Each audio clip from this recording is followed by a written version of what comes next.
I wonder what my lady would say. I wonder what my lady would say. I wonder what my lady would say. Hello, my name is Malerie. You're watching GCTV. I'm here with Linda, who is the Executive Director of FRCOG. Welcome. Hi. Thank you for coming on today. Thanks for inviting me.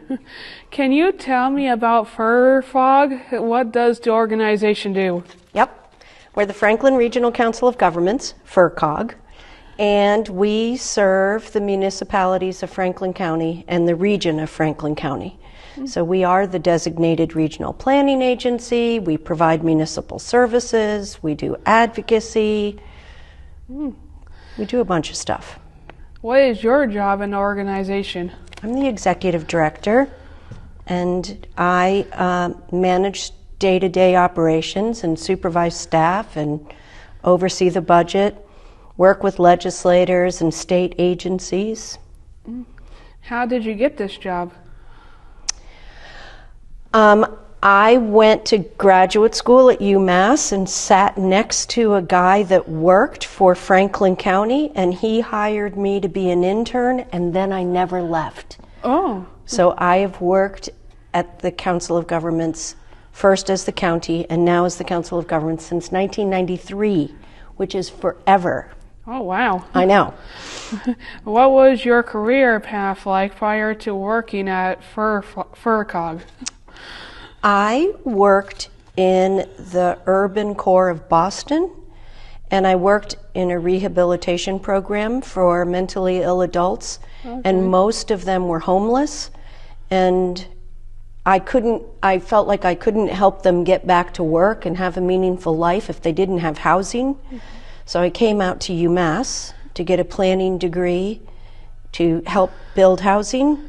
And then I really liked rural Massachusetts, and I never went back to the urban core of Boston.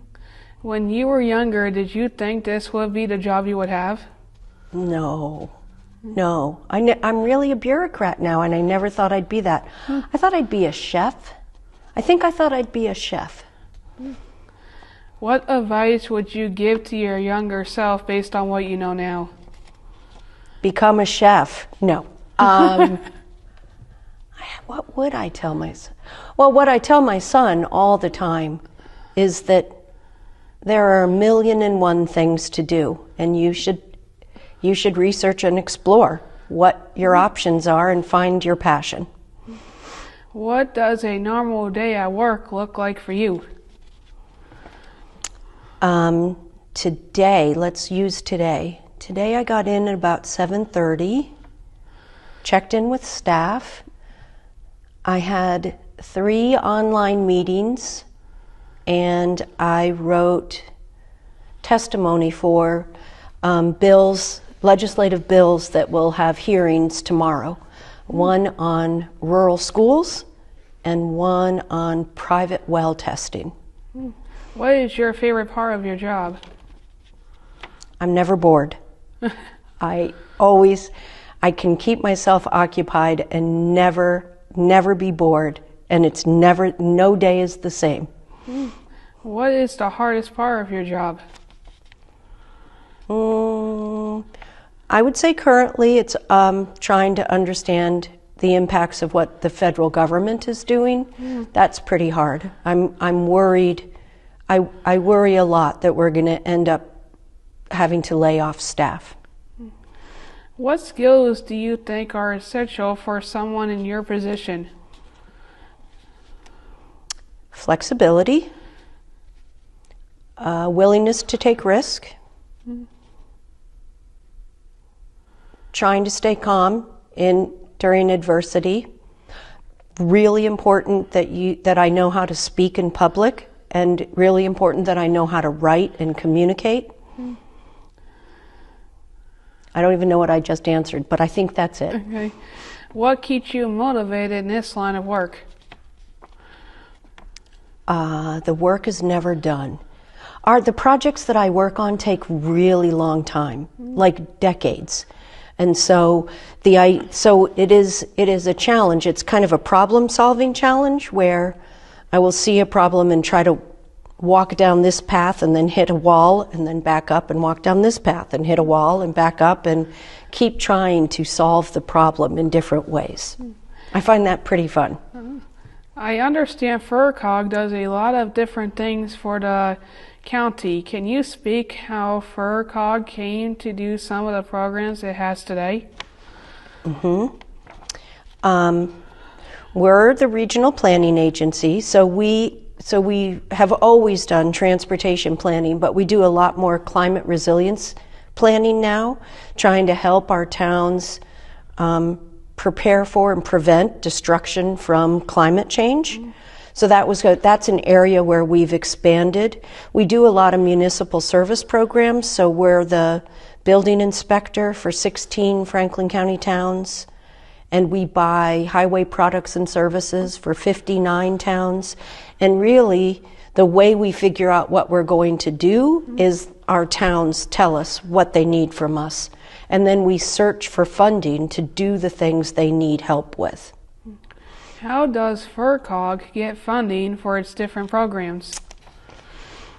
Our first funding comes from the towns. The towns pay us a membership assessment, and then we pursue grants. We have probably about $3.5 to $4 million of state and federal grants come in every year.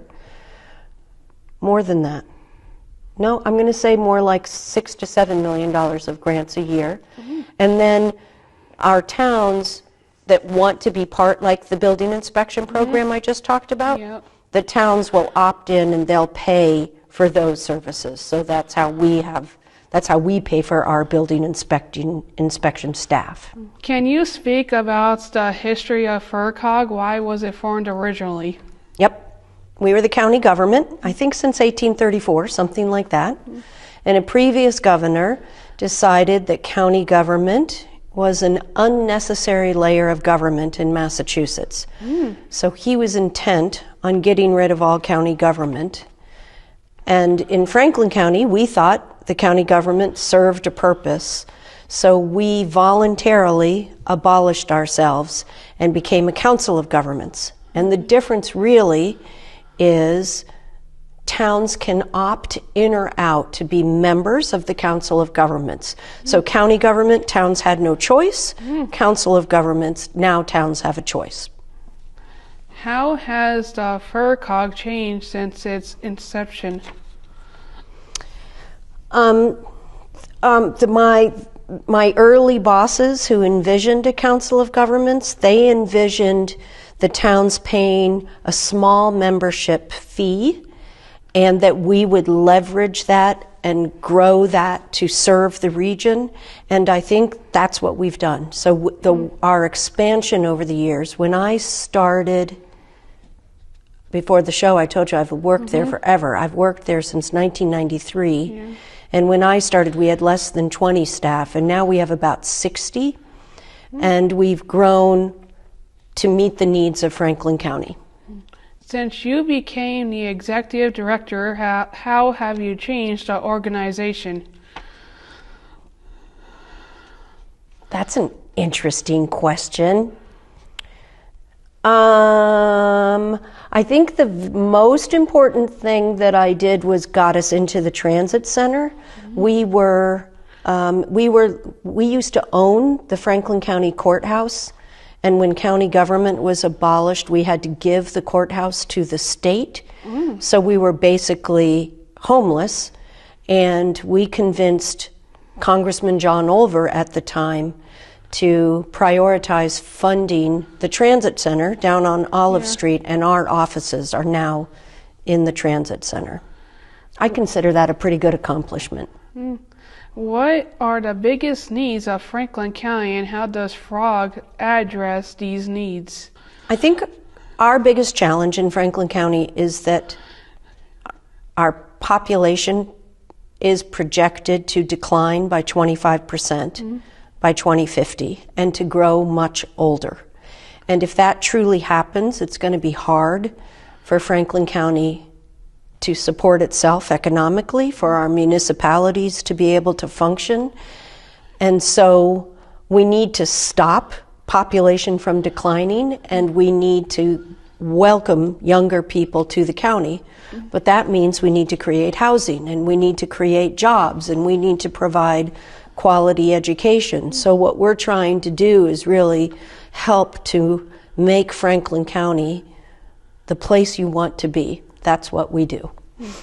What are some of the most impactful programs FRCOG has run recently? We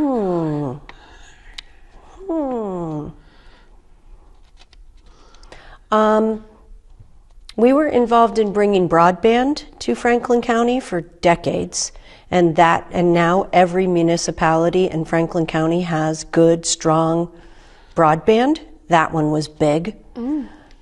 During COVID, we ran vaccination clinics. That one was big. What we're doing now is working on a lot of interesting climate resiliency, because water flows down. So we have to be sure that how our towns are dealing with their river and their water flow upstream doesn't hurt people downstream. So we're doing a lot of work in that area. We're trying to help towns change their zoning so that we are more housing friendly. That's some examples, I guess. How does FRCOG collaborate with other community organizations or local governments? Local governments are our bosses, so we work with them every day. And really, Franklin County has a reputation of being a very collaborative region. And so I was just in Claire Higgins' office at Community Action. We're submitting a grant together to work on economic development in Franklin County, and the partners on that are us, the COG, Community Action, the Franklin County Community Development Corporation, the Franklin County Chamber of Commerce, the Workforce Development Board, the Career Center, and Greenfield Community College. So we partner with our other regional organizations all the time. What are some of the biggest challenges FRCOG faces today? Well, the biggest challenge right now is we are in total 50% federally funded, and some of our programs are 100% federally funded, so we're really worried about the cuts to federal funding. Have the needs of the community changed in recent years? If so, how? Oh, that's interesting. I don't think they necessarily have changed. I think things have gotten harder, so that I spend a lot of my time advocating for rural equity, because a lot of the grant programs that are at the state and federal level, or a lot of the funding formulas at the state and federal level, are not very good for rural municipalities. So every year it gets harder and harder for municipal governments to afford their schools, to afford keeping their transportation infrastructure in good condition. So I think it's just harder. It's just harder these days. How can people support FRCOG? Now we are going to every town meeting in Franklin County trying to change our charter, which is the document that created us. And so go to town meeting, get civically engaged, understand what's happening at the town level, at the regional level, at the state level, and at the federal level. And we should all be working together to protect and promote Franklin County. What are your hopes for the future of FRCOG? That we stay whole, that we continue to provide quality service, and that we are considered a valuable resource and partner in Franklin County. Are there any new programs or initiatives on the horizon? Yep, we just got a new grant where we're going to provide clean energy management services to the municipalities of Franklin County. That one's pretty cool. What's that going to be like? I don't exactly know. We're going to have an energy manager on staff helping towns implement clean and green energy projects. That's kind of cool. Okay. We're applying for a new grant to do some collective economic development work. I hope we get that one. That one could be very cool. What legacy do you hope to leave through your work at FRCOG?